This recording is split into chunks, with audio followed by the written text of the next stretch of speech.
जय श्री राम। आइए जानते हैं नल दमयंती की अमर प्रेम कहानी। निषद देश में वीरसेन के पुत्र नल नाम के एक राजा थे। बहुत सुंदर और गुणवान थे। वे सभी तरह की अस्त्र विद्या में भी निपुण थे। उन्हें जुआ खेलने का भी थोड़ा शौक था।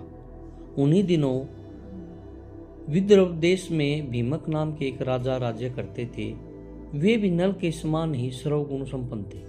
उन्होंने दमन ऋषि को प्रसन्न करके उनके वरदान से 4 संतान प्राप्त की थी, 3 पुत्र और 1 कन्या। पुत्रों के नाम थे दम, दांत व दमन। पुत्री का नाम था दमयंती। दमयंती लक्ष्मी के समान रूपवंती थी।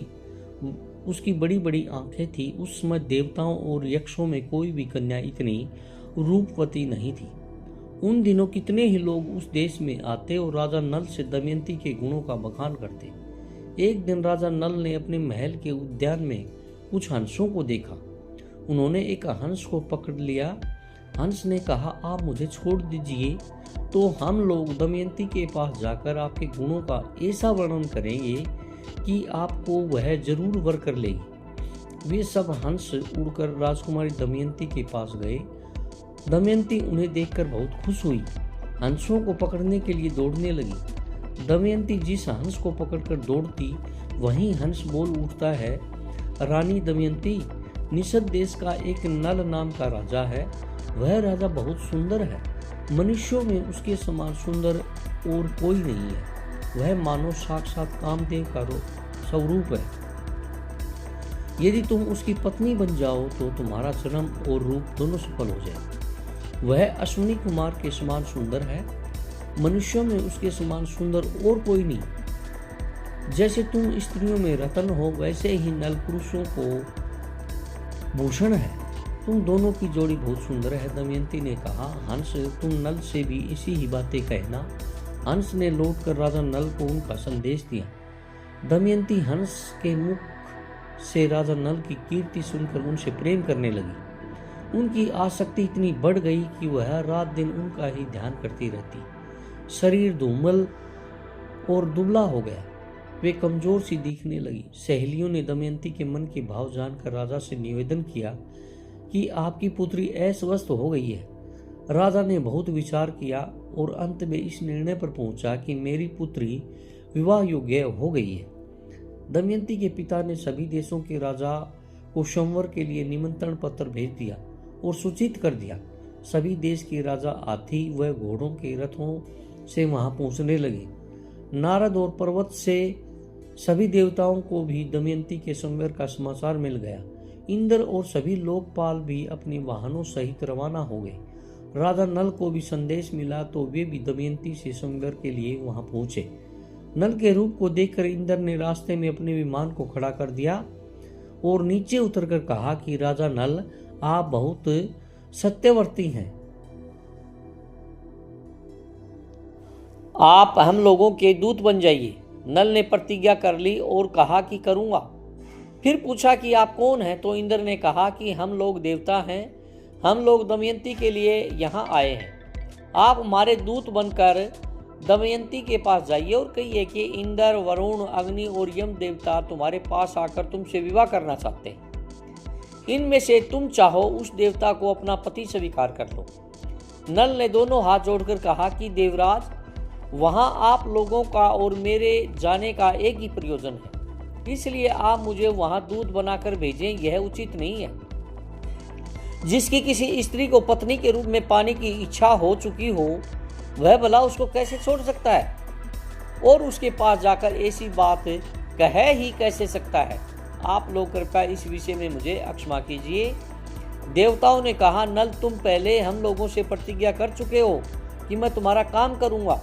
अब प्रतिज्ञा मत तोड़ो, विलंब वहां चले जाओ। नल ने कहा, राजमहल में निरंतर कड़ा पहरा रहता है, मैं कैसे जा सकूंगा।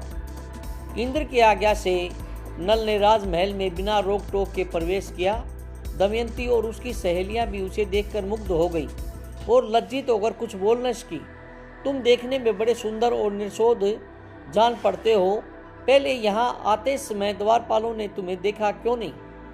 उनसे तनिक भी चूक हो जाने पर मेरे पिता बहुत कड़ा दंड देते हैं। नल ने कहा, मैं नल हूँ, लोकपालों का दूत बनकर तुम्हारे पास आया हूँ। सुंदरी, ये देवता तुम्हारे साथ विवाह करना चाहते हैं। तुम इनमें से किसी एक देवता के साथ विवाह कर लो। यही संदेश लेकर मैं तुम्हारे पास आया हूँ। उन देवताओं के प्रभाव से जब मैंने तुम्हारे महल में प्रवेश किया तो मुझे कोई देख नहीं पाया। मैंने तुमसे देवताओं का यह संदेश कह दिया। अब जो कहना है कह दो, अब तुम्हारी जो इच्छा हो करो।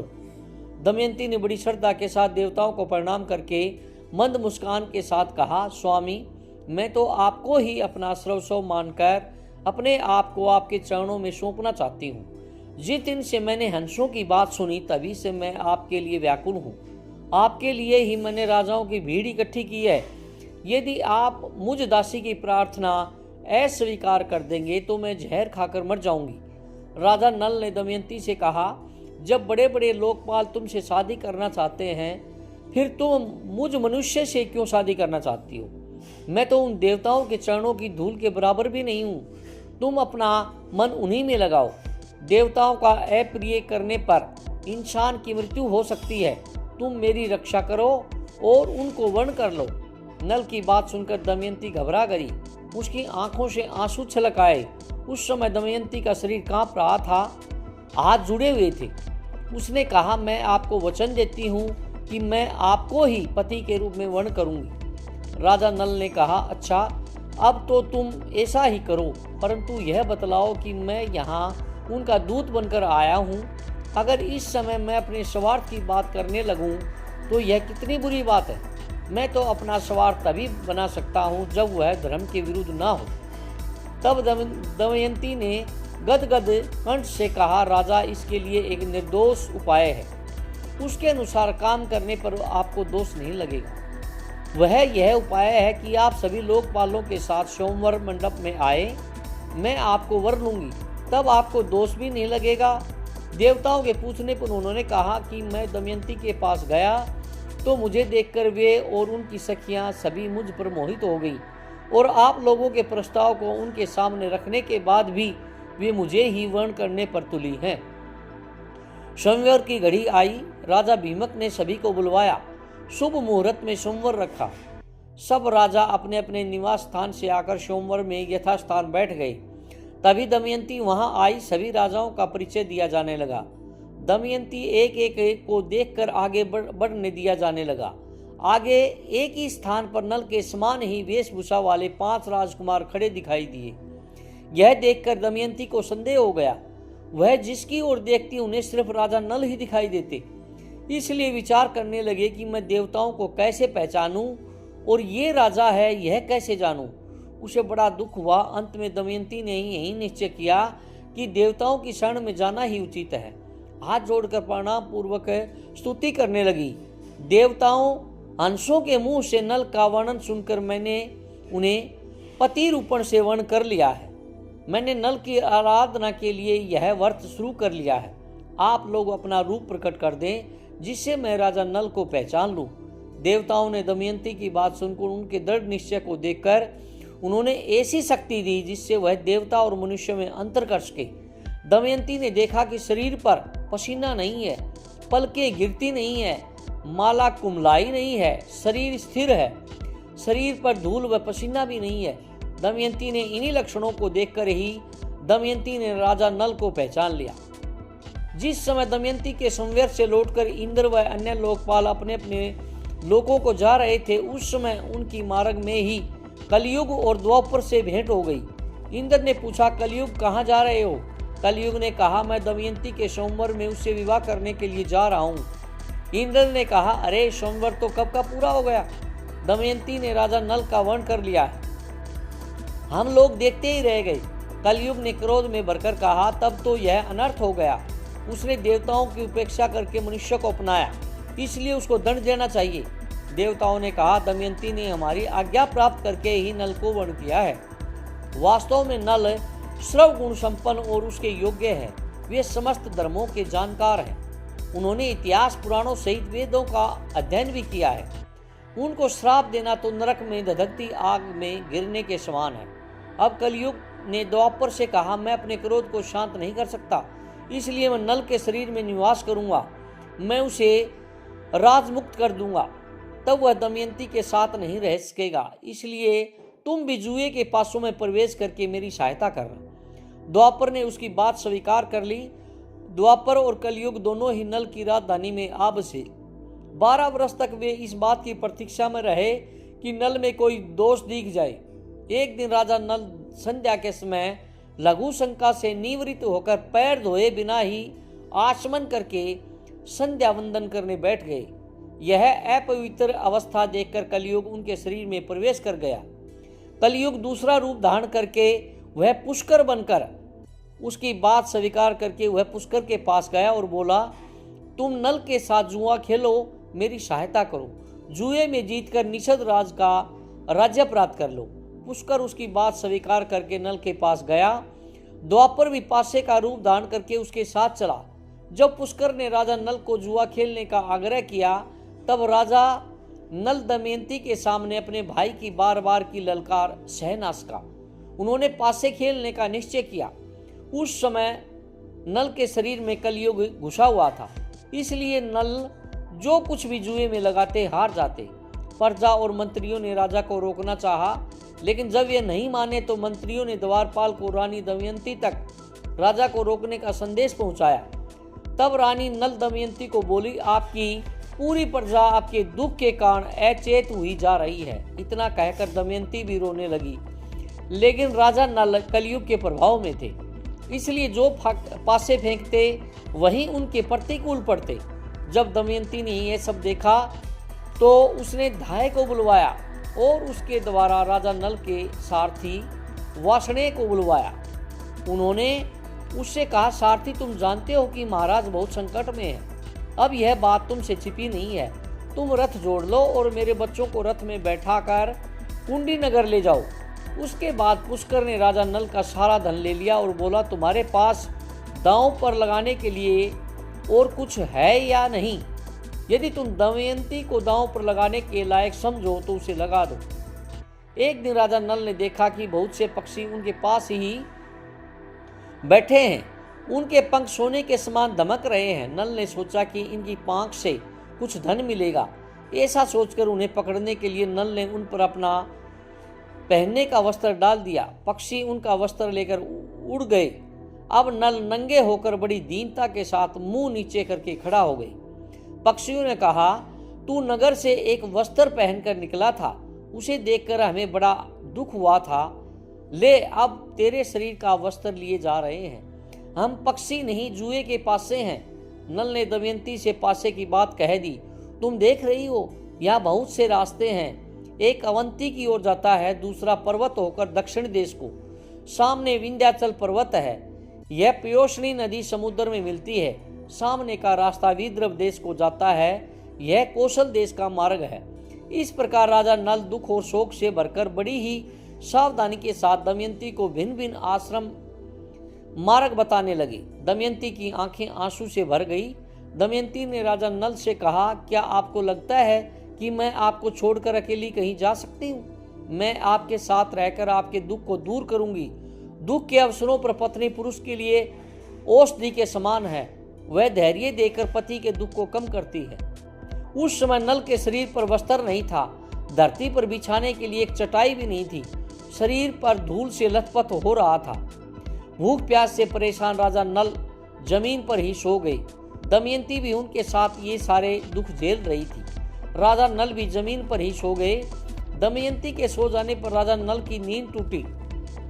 सच्ची बात तो यह थी कि वे दुख और शोक के कारण सुख की नींद भी सो नहीं सकते थे। वे सोचने लगे कि दमयंती मुझसे बड़ा प्रेम करती है। प्रेम के कारण ही उसे इतना दुख झेलना पड़ा। यदि मैं इसे छोड़कर चला जाऊं तो संभव है कि इसे सुख ही मिल जाए। अंत में राजा नल ने यही निश्चय किया कि इसे सुख भी मिल जाए। दमयंती सच्ची पतिव्रता है, इसके अस्तित्व को कोई भंग नहीं कर सकता। इस प्रकार त्यागने का निश्चय करके अस्तित्व की ओर से निश्चिंत होकर राजा नल ने यह विचार किया कि मैं नंगा हूँ और दमयंती के शरीर पर भी केवल एक वस्त्र है, फिर भी इसके वस्त्रों में से आधा फाड़ लेना ही श्रेयस्कर है। लेकिन फाड़ू कैसे? शायद यह जाग जाए। राजा नल ने यह सोचकर दमयंती को धीरे से उठाकर उसके शरीर का आधा वस्त्र फाड़कर शरीर ढक लिया। दमयंती नींद में थी। राजा नल उसे छोड़कर निकल पड़े। थोड़ी देर बाद वे शांत हुए और वे फिर धर्मशाला लौट आए। थोड़ी देर बाद जब राजा नल का हृदय शांत हुआ तब वे फिर धर्मशाला में इधर उधर घूमने लगे और सोचने लगे कि अब तक दमयंती पर्दे में रहती थी, इसे कोई छू भी नहीं सकता था। आज यह अनाथ के समान आधा वस्त्र पहने धूल में सो रही है। यह मेरे बिना दुखी होकर वन में कैसे रहेगी? मैं तुम्हें छोड़कर जा रहा हूँ, सभी देवता तुम्हारी रक्षा करें। उस समय राजा नल का दिल दुख के मारे टुकड़े टुकड़े हुए जा रहा था। शरीर में कलयुग का प्रवेश होने के कारण उनकी बुद्धि नष्ट हो गई थी, इसलिए वे अपनी पत्नी को वन में अकेली छोड़कर वहां से चले गए। जब दमयंती की नींद टूटी तब उसने देखा कि राजा नल वहां नहीं है। यह देखकर वे चौंक गई और राजा नल को पुकारने लगी। जब दमयंती को राजा नल बहुत देर तक दिखाई नहीं पड़े तो वे विलाप करने लगी। वे भटकती हुई जंगल के बीच जा पहुंची। वहां अजगर दमयंती को निगलने लगा। दमयंती मदद के लिए चिल्लाने लगी तो एक व्याध के कान में पड़ी। वह उधर ही घूम रहा था। वह वहां दौड़कर आया और यह देखकर दमयंती को अजगर निगल रहा है, अपने तेज शस्त्र से उसने अजगर का मुंह चीर डाला। उसने दमयंती को छुड़ाकर नहलाया, आश्वासन देकर भोजन कराया। दमयंती जब कुछ शांत हुई, व्याध ने पूछा, सुंदरी तुम कौन हो? किस कष्ट में पड़कर किस उद्देश्य से तुम यहाँ आई हो? दमयंती की सुंदरता, बोलचाल और मनोहरता देखकर व्याध मोहित हो गया। वह दमयंती से मीठी मीठी बातें करके उसे अपने बस में करने की कोशिश करने लगा। दमयंती उसके मन के भाव को समझ गई। दमयंती ने उसके बलात्कार करने की चेष्टा को बहुत रोकना चाहा, लेकिन जब वह किसी प्रकार नहीं माना तो उसने श्राप दे दिया कि मैंने राजा नल के अलावा किसी और का चिंतन कभी नहीं किया हो तो यह व्याध मरकर गिर पड़े। दमयंती के इतना कहते ही व्याध के प्राण पखेरु उड़ गए। व्याध के मर जाने के बाद दमयंती एक निर्जन और भयंकर वन में जा पहुंची। राजा नल का पता पूछती हुई वह उत्तर की ओर बढ़ने लगी। 3 दिन 3 रात बीत जाने के बाद दमयंती ने देखा कि सामने एक बहुत सुंदर तपोवन है जहाँ बहुत से ऋषि निवास करते हैं। उसने आश्रम में जाकर बड़ी नम्रता के साथ प्रणाम किया और हाथ जोड़कर खड़ी हो गई। ऋषियों को प्रणाम किया। ऋषियों ने दमयंती का सत्कार किया और उसे बैठने को कहा। दमयंती ने एक भद्र स्त्री के समान सभी के हालचाल पूछे। फिर ऋषियों ने पूछा, आप कौन हैं? तब दमयंती ने अपना पूरा परिचय दिया और अपनी सारी कहानी ऋषियों को सुनाई। तब सारे तपस्वी उसे आशीर्वाद देते हैं कि थोड़े ही समय में निषद के राजा को उनका राज्य वापस मिल जाएगा। उसके शत्रु भयभीत होंगे, वह मित्र प्रसन्न होंगे और कुटुंबी आनंदित होंगे। इतना कहकर सभी ऋषि अंतर्ध्यान हो गए। दमयंती रोती हुई एक अशोक के वृक्ष के पास पहुंचकर बोली, तू मेरा शोक मिटा दे। शोक रहित अशोक, तू मेरा शोक मिटा दे। क्या कहीं तूने राजा नल को शोक रहित देखा है? तू अपने शोक नाशक नाम को सार्थक कर। दमयंती ने अशोक की परिक्रमा की और वह आगे बढ़ी। उसके बाद आगे बढ़ी तो बहुत दूर निकल गई। वहां उसने देखा कि हाथी, घोड़ों और रथों के साथ व्यापारियों का एक झुंड आगे बढ़ रहा है। व्यापारियों के प्रधान से बातचीत करके दमयंती को जब यह पता चला कि वे सभी चेदी देश जा रहे हैं तो वह भी उनके साथ हो गई। कई दिनों तक चलने के बाद वे व्यापारी एक भयंकर वन में पहुंचे। वहां एक बहुत सुंदर सरोवर था। लंबी यात्रा के कारण वे लोग थक चुके थे, इसलिए उन लोगों ने वहीं पड़ाव डाल दिया। रात के समय जंगली हाथियों का झुंड आया। आवाज सुनकर दमयंती की नींद टूट गई। वह इस महासागर के दृश्य को देखकर समझ नहीं पा रही थी कि वह क्या करे। वे सभी व्यापारी मर गए हैं। वो वहां से भाग निकली और दमयंती भागकर उन ब्राह्मणों के पास पहुंची और उनके साथ चलने लगी। शाम के समय वह राजा सुबाहु के यहाँ पहुंची। वहां उसे सब बावली समझ रहे थे। उसे बच्चे परेशान कर रहे थे। उस समय राजमाता महल के बाहर खिड़की से देख रही थी। उन्होंने अपनी दासी से कहा, देखो वह स्त्री बहुत दुखी मालूम होती है, तुम जाओ और मेरे पास ले आओ। दासी दमयंती को रानी के पास ले गई। रानी ने दमयंती से पूछा, तुम्हें डर नहीं लगता ऐसे घूमते हुए? तब दमयंती ने बोला, मैं एक पतिव्रता स्त्री हूँ। मैं हूँ तो कुलीन पर दासी का काम करती हूँ। तब रानी ने बोला, ठीक है, तुम महल में ही रह जाओ। तब दमयंती कहती है कि मैं यहाँ रह तो जाऊंगी, पर मेरी 3 शर्त है। मैं जूठा नहीं खाऊंगी, पैर नहीं धोऊंगी और पर पुरुष से बात नहीं करूंगी। रानी ने कहा, ठीक है, हमें आपकी शर्तें मंजूर हैं। जिस समय राजा नल दमयंती को सोती छोड़कर आगे बढ़े, उस समय वन में आग लग रही थी। तभी नल को आवाज आई, राजा नल, शीघ्र दौड़ो, मुझे बचाओ। नागराज कुंडली बांध कर पड़ा हुआ था। उसने नल से कहा, राजन, मैं करकोटक नाम का सर्प हूँ। मैंने नारद मुनि को धोखा दिया था। उन्होंने श्राप दिया कि जब तक राजा नल तुम्हें न उठावे तब तक यहीं पड़े रहना। उनके उठाने पर तू श्राप से छूट जाएगा। उनके श्राप के कारण मैं यहाँ एक भी कदम आगे नहीं बढ़ सकता। तुम इस श्राप से मेरी रक्षा करो। मैं तुम्हें हित की बात बताऊंगा और तुम्हारा मित्र बन जाऊंगा। मेरे भार से डरो मत। मैं अभी हल्का हो जाता हूँ। वह अंगूठी के बराबर हो गया। नल उसे उठाकर दावानल से बाहर ले आए। कारकोटक ने कहा कि तुम मुझे अभी जमीन पर मत डालो, कुछ कदम गिनकर चलो। और राजा नल ने जो ही पृथ्वी पर 10वां कदम चला, उन्होंने कहा 10 तो ही करकोटक ने उन्हें डस लिया। उसका नियम था कि जब कोई बोले 10 तभी वह डसता था। आश्चर्यचकित नल ने उससे कहा, महाराज, तुम्हें कोई पहचान ना सके इसलिए मैंने डस के तुम्हारा रूप बदल दिया है। कलयुग ने तुम्हें बहुत दुख दिया है। अब मेरे विष से वह तुम्हारे शरीर में बहुत दुखी रहेगा। तुमने मेरी रक्षा की है। अब तुम्हें हिंसक पशु पक्षी शत्रु का कोई भय नहीं रहेगा। अब तुम पर किसी भी विष का प्रभाव नहीं होगा और युद्ध में हमेशा तुम्हारी जीत होगी। यह कहकर करकोटक ने 2 दिव्य वस्त्र दिए और अंतर ध्यान हो गया। राजा नल वहां से चलकर 10वें दिन राजा ऋतुपर्ण की राजधानी अयोध्या पहुंच गया। उन्होंने वहां राज दरबार में निवेदन किया कि मेरा नाम बाहुक है। मैं घोड़ों को हाँकते और उन्हें तरह तरह की चालें सिखाने का काम करता हूँ। घोड़ों की विद्या मेरे जैसा निपुण इस समय पृथ्वी पर कोई नहीं है। रसोई बनाने में भी मैं बहुत चतुर हूँ। हस्तकौशल के सभी काम और दूसरे कठिन काम करने की चेष्टा करूँगा। आप मेरी जीविका निश्चित करके मुझे रख लीजिए। उसकी सारी बात सुनकर राजा ऋतुपर्ण ने कहा, बाहुक, मैं सारा काम तुम्हें सौंपता हूँ, लेकिन मैं शीघ्रगामी सवारी को विशेष पसंद करता हूँ। तुम्हें हर महीने सोने की 10,000 मोहरें मिला करेंगी, लेकिन तुम कुछ ऐसा करो कि मेरे घोड़ों की चाल तेज हो जाए। इसके अलावा तुम्हें 7 वासनें और जीवल हमेशा उपस्थित रहेंगी।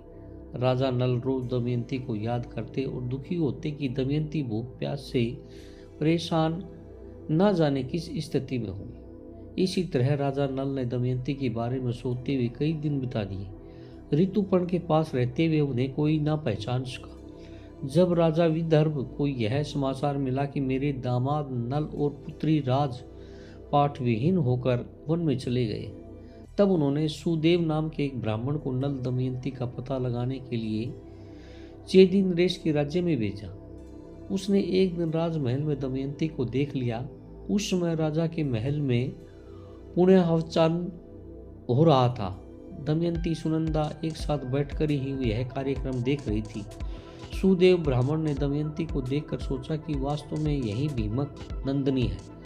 मैंने इसका जैसा रूप पहले कहीं नहीं देखा, वैसा अब भी देख रहा हूँ। बड़ा अच्छा हुआ, इसे देख लेने से मेरी पूरी यात्रा सफल हो गई। सुदेव दमयंती के पास गया और उससे बोला, दमयंती, मैं तुम्हारे भाई का मित्र सुदेव हूँ। मैं तुम्हारे भाई की आज्ञा से तुम्हें ढूंढने आया हूँ। दमयंती ने ब्राह्मण को पहचान लिया। वह सबका कुशल मंगल पूछने लगी और पूछते रो पड़ी। सुनंदा दमयंती को रोता देखकर घबरा गई। उसने अपनी माता के पास जाकर उन्हें सारी बात बताई। राजमाता तुरंत अपने महल से बाहर निकल आई। ब्राह्मण के पास जाकर पूछने लगी, महाराज, ये किसकी पत्नी है, किसकी पुत्री है, अपने घर वालों से कैसे बिछुड़ गए? तब सुदेव ने उनका पूरा परिचय उसे दिया। सुनंदा ने अपने हाथों से दमयंती की ललाट धो दिया। जिससे उसकी भौहों के बीच का लाल चिन्ह चंद्रमा के समान प्रकट हो गया। उसके ललाट का वह तिल देखकर सुनंदा व राजमाता दोनों ही रो पड़े। राजमाता ने कहा, मैंने इस तिल को देखकर पहचान लिया कि तुम मेरी बहन की पुत्री हो। उसके बाद दमयंती अपने पिता के घर चली गई। अपने पिता के घर एक दिन विश्राम करके दमयंती अपनी माता से कहा कि माँ, मैं आपसे सच कहती हूँ, यदि आप मुझे जीवित रखना चाहते हैं तो आप मेरे पति देव को ढूंढवा दीजिए। रानी ने उनकी बात सुनकर नल को ढूंढवाने के लिए ब्राह्मणों को नियुक्त किया। ब्राह्मणों से दमयंती ने कहा कि आप लोग जहाँ भी जाएं, वहाँ भीड़ में जाकर यह कहें कि मेरे प्यारे छलिया, तुम मेरी साड़ी में से आधी फाड़कर अपनी दासी को उसी अवस्था में आधी साड़ी में आपका इंतजार कर रही है। मेरी दशा का वर्णन कर दीजिएगा और ऐसी बात कहिएगा जिससे वे प्रसन्न हो और मुझ पर कृपा करे। बहुत दिनों के बाद एक ब्राह्मण वापस आया। उसने दमयंती से कहा, मैंने राजा ऋतुपर्ण के पास जाकर भरी सभा में आपकी बात दोहराई तो किसी ने कुछ जवाब नहीं दिया। जब मैं चलने लगा तब बाहुक नाम के सारथी ने मुझे एकांत में बुलाया। उसके हाथ छोटे व शरीर कुरूप है। वह लंबी सांस लेकर रोता हुआ मुझसे कहने लगा, उस कुल की स्त्रियों के पति उन्हें छोड़ भी देते हैं तो भी वे अपने शील की रक्षा करती हैं। त्याग करने वाला पुरुष विपत्ति के कारण दुखी और अचेत हो रहा था, इसलिए उस पर क्रोध करना उचित नहीं। लेकिन उस समय बहुत परेशान था। जब वह अपनी प्राण रक्षा के लिए जीविका चाह रहा था तब पक्षी उसके वस्त्र लेकर उड़ गए। जब ब्राह्मण ने यह बात बताई तो दमयंती समझ गई कि वे राजा नल ही है। ब्राह्मण की बात सुनकर दमयंती की आंखों में आंसू भर आए। उसने अपनी माता को सारी बात बताई। तब उन्होंने कहा, आप यह बात अब अपने पिताजी से ना कहें, मैं सुदेव ब्राह्मण को इस काम के लिए नियुक्त करती हूँ। तब दमयंती ने सुदेव से कहा, ब्राह्मण देवता, आप जल्दी से जल्दी अयोध्या नगरी पहुँचे। राजा ऋतुपर्ण से यह बात कहिए कि दमयंती ने फिर से स्वेच्छानुसार पति का चुनाव करना चाहती है। बड़े बड़े राजा और राजकुमार जा रहे थे। सोमवार की तिथि कल ही है, इसलिए यदि आप पहुंच सके तो वहां जाइए। नल के जीने अथवा मरने का किसी को पता नहीं है, इसलिए वह है कल वे सूर्योदय पूर्व ही पति वर्ण करेंगे। दमयंती की बात सुनकर सुदेव अयोध्या गए और उन्होंने राजा ऋतुपर्ण से सब बातें कह दी। सुदेव की बातें सुनाकर बाहुक को बुलाया और कहा, बाहुक, कल दमयंती का सोमवार है और हमें जल्दी से जल्दी वहां पहुंचना है। यदि तुम जल्दी से वहां पहुंच जाना समझो तभी मैं वहां जाऊंगा। ऋतुपर्ण की बात सुनकर नल का कलेजा फटने लगा। सोचा कि दमयंती ने दुखी होकर और अचेत होकर ही ऐसा किया होगा। संभव है कि वह ऐसा करना चाहती हो। नल ने शीघ्रगामी रथ में 4 श्रेष्ठ घोड़े जोत लिए। राजा ऋतुपर्ण रथ पर सवार हो गए। रास्ते में ऋतुपर्ण ने उसे पासे पर वशीकरण की विद्या सिखाई, क्योंकि उसे घोड़ों की विद्या सीखने का लालच था।